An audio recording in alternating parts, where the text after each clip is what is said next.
Welcome back to the Female Founder World podcast. I'm Jasmine. I am the host of the show and the creator of the Female Founder World universe. Today I'm chatting with Samantha Brett. She's the founder of a brand called Naked Sundays, and we're recording in Sydney today. And she has one of those stories that just give you chills. She wanted to make this SPF makeup product that women or all people would want to wear every single day, and everyone just told her it was impossible to formulate something like this.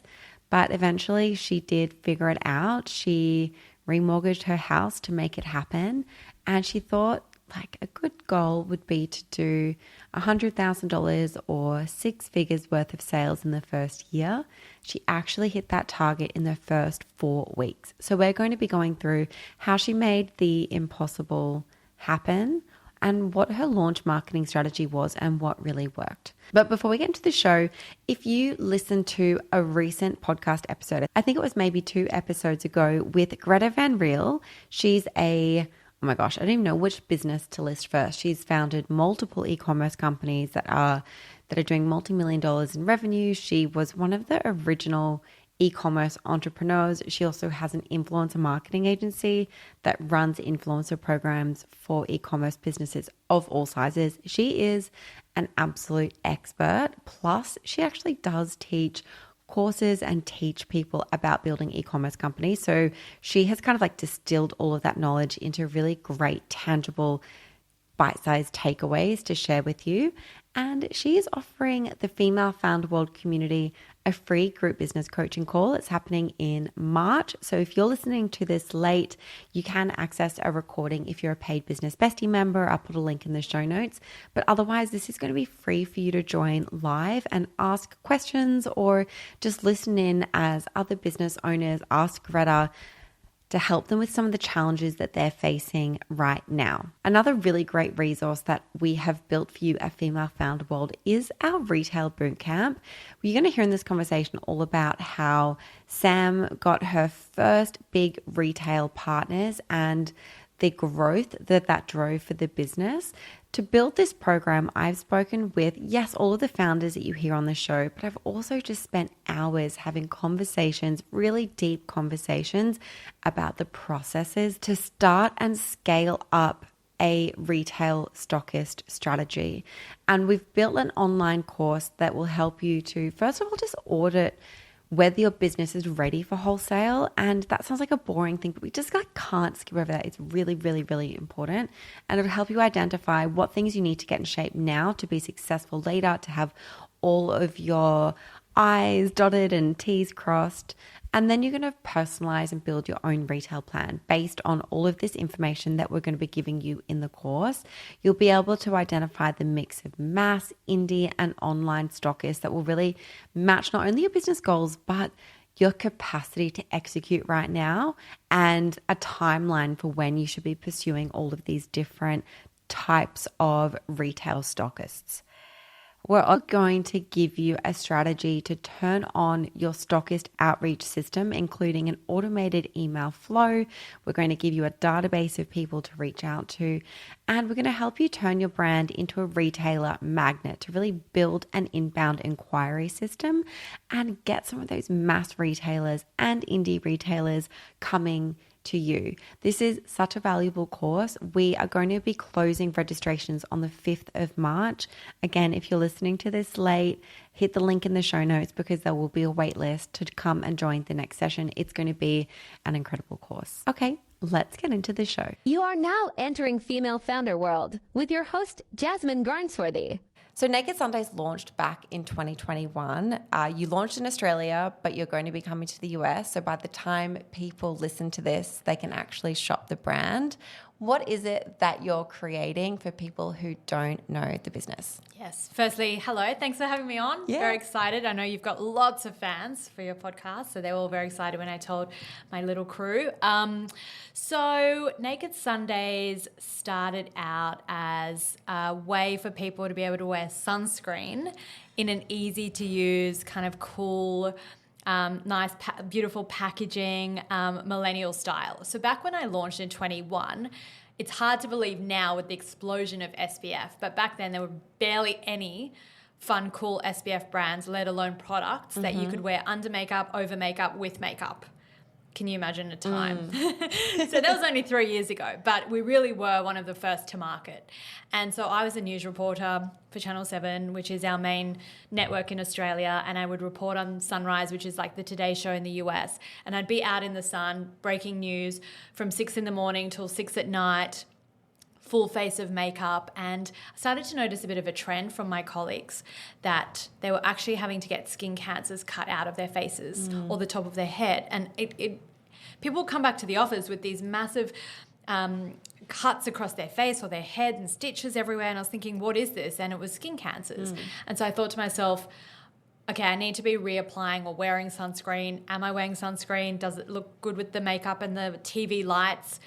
These are all thoughts I'd never had before. And so I started looking in the market to see if there was something that I would be able to use under my makeup that wouldn't throw flashback or white cast, over my makeup that wouldn't ruin my makeup and might make me look better and more glossy. And I thought I would love to create like a rose water type spray that you could spray over your makeup, and it would be SPF 50. And so I started going out to manufacturers, and they all told me it could never be done. And I just kept going and thought, I know we need this. And I would ask people and they say, oh, I've never heard about a product like this. We do need it. And in Australia, when I started in 2019, there were 0 sprays for the face on the TGA. And so I just saw a huge gap in the market, and I've continued to push until we finally launched, sold out within 2 weeks, and a brand was born. Amazing. And we're going to talk about that launch marketing in a second, but I just want to double click on that. Australia is, I think, we're the skin cancer capital of the world. The sun is just crazy down here, and we should be known for our SPF products as well, because we create incredible SPF products in Australia. And so I think it's very cool that you're taking this Australian product to the US, because as someone who's in the US, the sunscreen's just not as good. I want to come back and buy Australian products and take it over there. Yes, and I think our TGA rules, we have the strictest rules in the world when it comes to sunscreen testing and formulations and ingredients. And so we're definitely trusted as sunscreen from Australia, made in Australia, with the rest of the world. And as you say, the US sunscreens just kind of don't cut it. And we look at some of their formulations and the percentage of actives in the sunscreen, and ours is very high. So we have 22.75% zinc in our main products, in our main mineral products. And I was looking at it, and that's SPF 50 plus. And I'm looking at it, and it's thick. Zinc is thick. And so to make it not white and to make it blend in with your skin is extremely hard, but we managed to do it. But then I look at a US product, and it's thinner and it's a bit more glowy. They have 6% zinc. Yes. And you're thinking, and my formulators and my team are thinking, that cannot be SPF 50 or 30, which they claim. So there's just different rules in Australia, and I think we are very trusted in that sense. Yeah, absolutely. Okay, so when you launched, you made 6 figures in sales in just 4 weeks. How did you do that? That is a dream. It was a dream. Yes, it was very unexpected, completely unexpected. I think I wanted to do 6 figures within the first year. Wow, okay. Oh my God, you must have been blown away as those numbers were coming through. I was, yes. I'd never used Shopify before. I'd never built a Shopify store. I'd never had an Instagram brand. I had nothing, but I thought, let's launch it on socials. We sent the products out. My PR and I just hired a PR girl, and we sent Jessie Marshall, who's the best. And she sent it out to a couple of micro influencers, nothing major. And some of them posted early before, and we had to actually launch 2 weeks early because there was a bit of buzz from these girls posting saying, I really need this product. Not I want this product, but I need this. And just that buzz, and then the press that we started to get. We had massive articles, Marie Claire, Elle Magazine. Just the combination of those things just helped the brand blow up. It was very unexpected, but I truly believe that it was right time, right product, right market fit. And people talk about that. How do I make a product that's right time, market fit? And there is no formulation to that, and I didn't strategically set out to do that, but I did see a gap in the market, and I did see a niche, and I did follow it, and I did stick to it, and I didn't scattergun and do anything else. It was just SPF 50 plus sunscreen that didn't have white cast, that could be sprayed over your makeup, and it was a spray, the first product that we launched, and I just was very laser focused to the gap and people agreed. How did you build that buzz on social? What were you doing? Was it you showing up as you were building the business? A lot of people are kind of like founder forward now and they're showing the behind the scenes. Were you showing sneak peeks of the product as you were building? For someone who's like now trying to build that pre-launch kind of attention, what do you think they should be doing? I set up a brand Instagram, and obviously anyone can do that.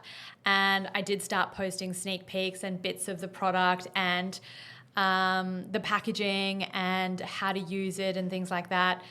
But it really was the micro influencers that moved the needle, and then the press.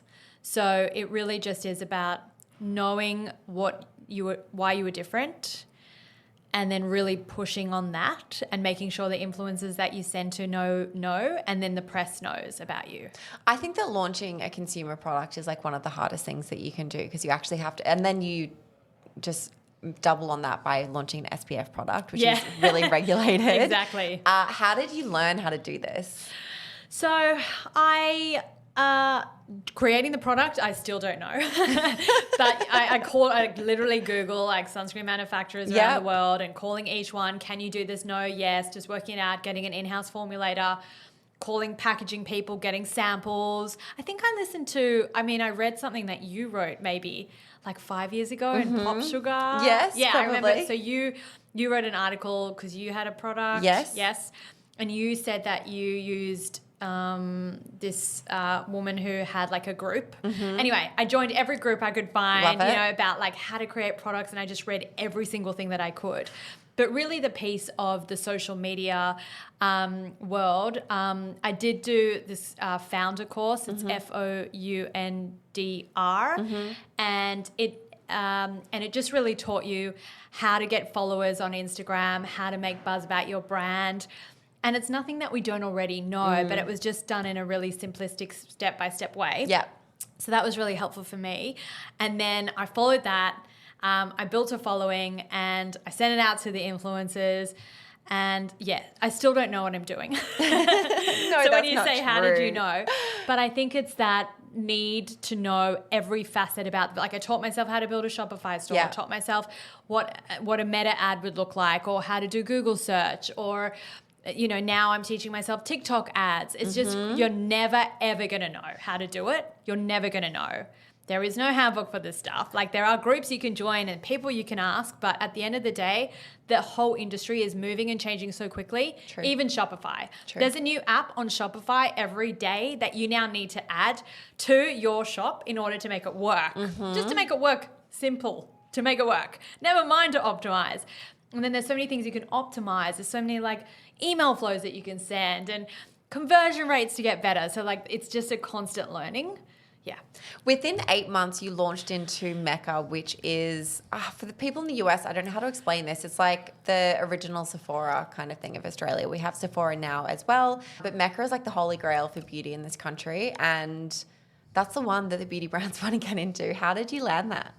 So after we launched, 2 weeks after we launched, I got in contact with the founder of Mecca, Jo Horgan, and she had heard about the brand. She'd read about the brand. Jo, come on the podcast. She'd seen the brand, thankfully, because of our press and our influencers. And I guess there was a gap for Mecca as well, because we plugged that hole of the gap in the whole market that obviously Mecca saw something in us. Jo was so supportive in taking on an Australian brand. There's not that many Australian brands that get into Mecca. And we've just been so grateful for that partnership since then. We launched in October of that year. We sold out of our 2 hero SKUs, so our mist and our mineral that I was telling you about with the 22.75% zinc in 24 hours. Wow. The team were frantic because they ordered, they have a forecast, and the forecast, they call me, all right, we're 7Xing our forecast. Wow. Get more stock. And it was just me back then. Oh, on my own. God. Yeah.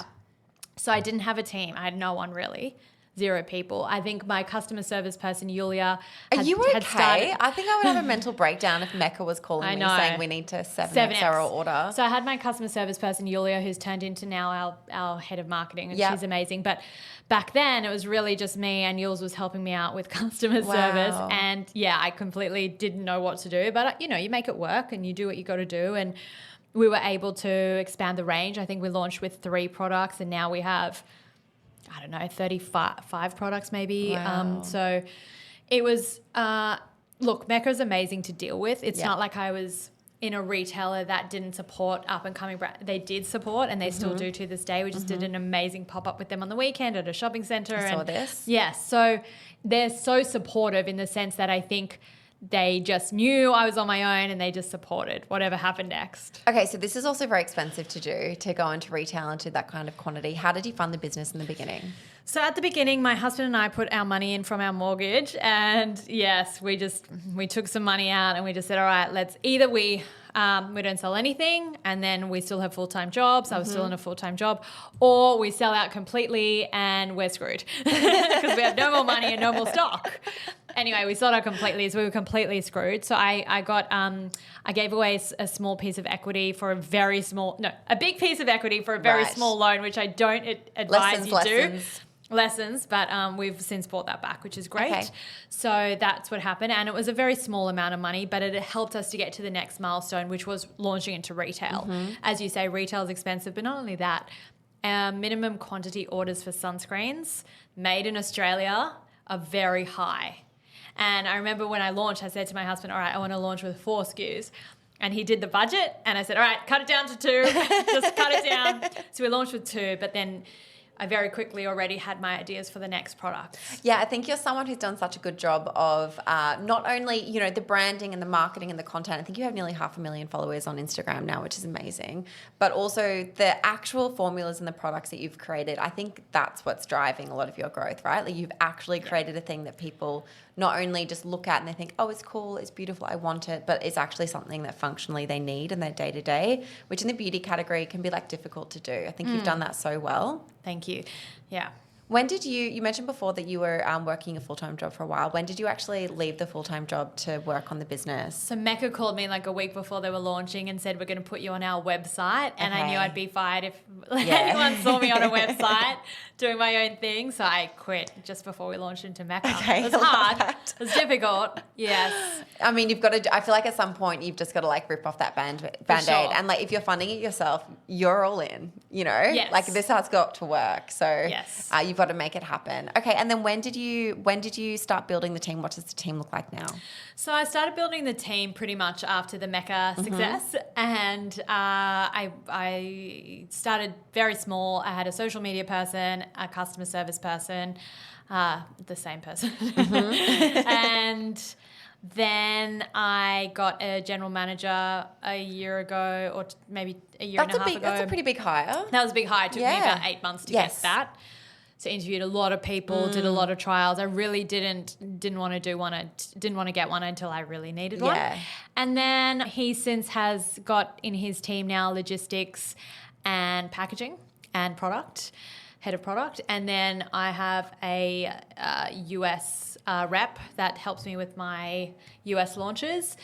And then we just contract out the rest. So, PR or like website or anything that we need, we just contract out. Yeah, I say this Keep the all team the small. time. Totally, I say this all the time on the show. It's like freelancers and consultants and agencies make the... And you mentioned your publicist before. When did you bring PR into the Jessie fold? started at the beginning. Yeah. First person I called, I'm like, Jessie, I'm doing this brand. She goes, you'll have another idea next week. And I said, please, God, no, because I've just put in all my savings. So she's like, all right, well, if you're going to take it seriously, I'll take it seriously and let's do this. And she's still with me. Yeah, let's talk about PR a little bit more. So you said that really helped the business in the beginning. You're obviously still working with Jessie because I've been emailing with her. She's awesome. I'm curious about it because a lot of people in our community, they want to do PR. They love the idea of getting these big press hits, but not everyone gets it. And then sometimes they kind of get this coverage, but it doesn't lead to sales. And I am curious about how it fits into the business now. Is that how big retailers are sometimes finding you, or is it actually leading to direct sales? Like, can you see it on the website when you get some press coverage? When I do get press coverage and I do look at where the hits came from for the day, that will often be up at the top, but only for the day that it comes up. So it's not like a long-term, long-lasting strategy. It's a bit of a hit here and there, but it builds brand credibility. So whether the retailer saw it or not, at least I can put it into a presentation and say, I've been featured in Vogue and Elle and Marie Claire, and I can put it into my presentation and they can see that, and it's definitely validation for the brand. We always go to press when we have new products, but we've started culling down the press list back in the day.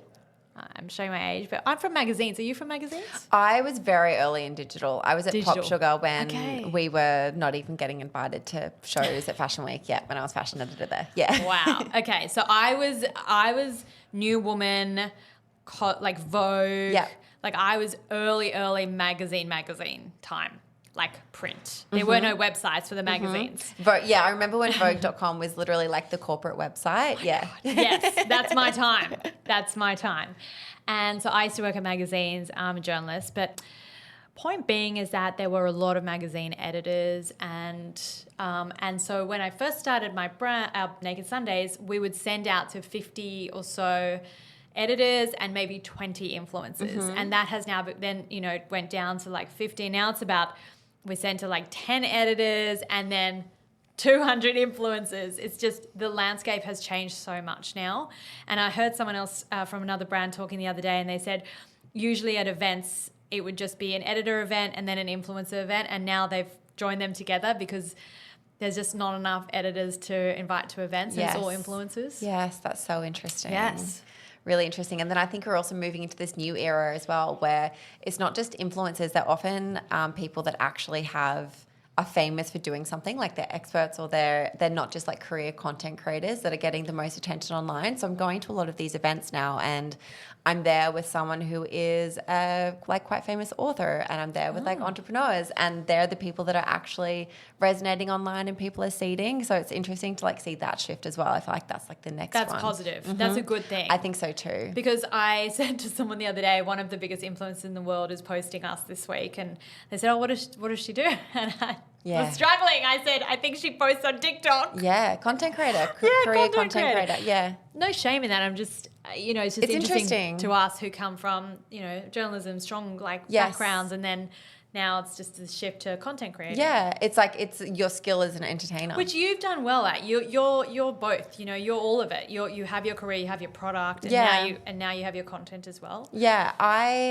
it's something that I struggle with. I'm actually like curious to your thoughts about this, as I started the Female Founder World community because I wanted to stay in this kind of content creation editorial space. But I didn't want it to be about me. And so I didn't want to be creating content about me and my life and that to be what I was doing. And so it needed to be around another topic and like build the business around that. But now I feel like I'm showing up more and more as the face of it, because that's how people are building media businesses. Or any business, you have to kind of like tie a face to it. Is that something that you found, that you need to be showing up on TikTok or social or press as the face of the brand? No. Tell me how. But look, I think if I did, would have moved there. Look, I was on the news for 15 years. Yeah. Every day. My husband says, "Oh, we're very internal people. We're quiet people. We don't talk about our, achievements."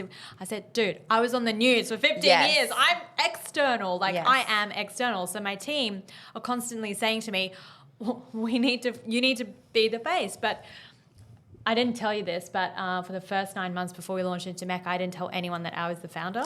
Lizzie Wally from Sunday Body did the same thing. Same thing. Mm-hmm. Yeah. Same thing. And I just, so why? Well, firstly, I was a news reporter, and secondly, sunscreen is such, as you say, regulated industry, and I just didn't want people to not take it seriously. You can't create a sunscreen unless it's TGA, FDA tested, protocols, this and that. And I didn't want people to think it was like an influencer brand. Even though I wasn't an influencer, I was still a well-known entity in Australia. Yeah. And I didn't want people to associate me. It wasn't my brand. It was like the people's brand. And so I let the influencers speak to the brand, and I loved that. So then when I came out as the founder, I kept that mentality of I'm not the brand. I'm not the face. The brand has been able to stand on its own 2 feet the whole time, which I love. That's and so amazing. The brand doesn't need me to post about it or talk about it or be the face at all. And that's how I've built the brand. Now, I'm not saying there's a right or wrong answer here. On Black Friday, I did do a couple of videos of me in the warehouse talking about the brand and the sale. And those are obviously, well, I wouldn't say obvious, but wasn't obvious to me. And it might not be obvious to people listening, but those were the ads that were the most, moved the needle the most. Yeah. So Maybe I should do more. I think you should do it. I know it's so uncomfortable, but people like would love your story. It's so interesting how you've done this. And Thank you. I think that people are just really want to support. They would love your story and they would want to support you even more. I just think people buy into this small business story, and We'll see. I'm an internal person. And it's like it's so funny because it's like it's actually the storytelling is your actual superpower. Like that's something that you've done your whole career. But I get it. Then it's also taking time away from other parts of the business, right? So how many hours do you have in a day? Yeah. Anyway, we'll get there. We'll see. So to people listening, I think I just actually met with the girl this morning. We had a roundtable with the at Meta's offices actually, and one of the girls from fashion was saying that she is the face. She goes in her undies and tries on all the clothes, and that's the stuff that moves the needle most for her. And so I definitely think for the people listening, it's definitely a strategy that can work. However, if you're like me and you just have no interest in it, you don't need to, because the worst thing is that you sit there stressing, thinking, I have to be on camera, and then you come across awkward and inauthentic. If you don't want to do it, don't do it. I've never done it. I'm not going to do it anytime soon. It doesn't matter. You'll still be fine. I interviewed the founder of 35mm Code the other day, and she has her own TikTok account, and she sometimes talks about business and what she's doing. But she has hired a content creator who is the face of the brand on TikTok, and that person is the one that people like connect with when they think of the brand. People come up to her on the street and ask her about her camera business, which is quite funny. And so I think that's another way around it as well. If you're thinking like, okay, but I do want some kind of face or for people to connect with it in that way, you can hire someone for that. Agreed. Yes. 100%. Okay, so you made over 7 figures in the first year of the business, and I'm always curious when I see numbers like this about how somebody like up levels as the business up levels, because I do think that companies can't grow faster than the founder can grow a lot of the time. And I am curious about, were you learning on the job? Were you bringing in other resources? Was there any formal coaching or training that you were doing? How did you grow with the business? You're taking me back to the first year. Oh my, and it's only been 3 years, but Also, I feel so old. Yeah, I was going to say that's Anyway, not that long back ago. to the first year when we grew from, I skill up every day. Yeah. Every day I'm looking at what's changing in the market. How do I learn more things? How can I be better at designing my Shopify website? Yeah. How can I be better at Klaviyo flows? How can I be better, like all the things that I'm already doing? I'm just like, how can I be better reading everything I can find? But I think how we actually just scaled was through more products. Just launching product after product.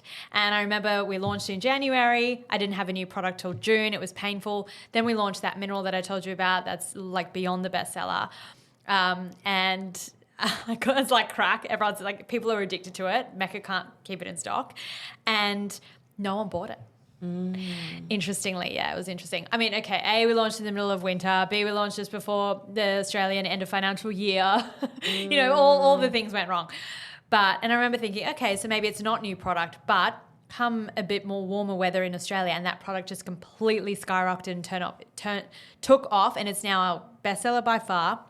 Interesting. And then like later in the year, I launched a body mist, and then I launched lip oils, and I always made sure that we were very innovative. Like we did the world's first SPF 50 lip oil. So I just made sure that even if the things that we were launching weren't moving the needle per se, they were still elevating the brand and cementing our position as the world's authority at SPF and innovation.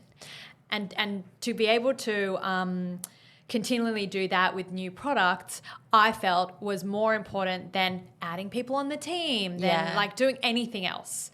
It was expanding our range and offering more products. That's such an interesting approach to take. One of your products had an 80,000 person waitlist or something before it launched. Yeah. How do you do that? I know. Well, we have a very engaged customer base now because, the mineral like I'm talking about, I think I've brought one for you. Amazing. Love that. Have you tried it? No. I'd love to try it though. So people wear that every day. They reapply it. They give it to their kids. They go through these tubes constantly. And same with our mist. People have one in their handbag, one in their car, like one in their office. And so if they're walking outside, they can just quickly spray their shoulders or whatever it is, or spray their kids when their kids are playing sport.